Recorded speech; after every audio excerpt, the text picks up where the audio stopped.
Hi, I'm Samantha Rain, Development Chef here at Henley Bridge, and in this video we're going to go through microwave tempering. For all ingredients and tools used in this video, please find details below in the description section. What's brilliant about this technique is it's a clean and reliable way of tempering when we only need a small amount of chocolate.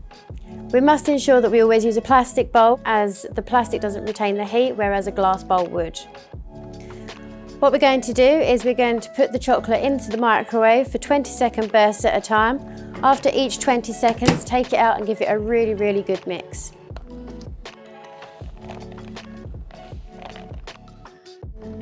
Once our chocolate is 3/4 melted, but we can visibly still see lumps in there, we're going to remove it from the microwave and use our spatula to really use the residual heat from the chocolate to work in those last few lumps. If you find that it is still a little bit cold, we can just use a paint stripper or a hairdryer just to add a little bit of heat just to get rid of those last few lumps. So now, as you can see, we've got no lumps in our chocolate anymore. It's all nice and smooth. But before we start, we must do a test to check our temper. We can test the temper of our chocolate by using a piece of greaseproof paper. Place some of the chocolate on the top and down onto the side. Now this should set up within a few minutes.